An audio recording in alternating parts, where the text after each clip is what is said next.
Você sabe dessa informação, mas toda segunda-feira aumenta em 17% o número de infartos no mundo. Por que acontece isso exatamente na segunda-feira?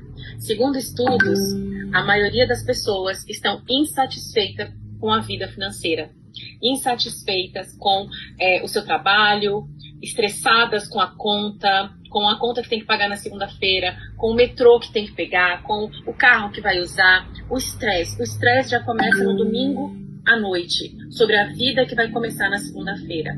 Isso são pesquisas, estudos. Então, muitas pessoas infartam na segunda-feira pela manhã de tanta tensão. Olha que terrível isso.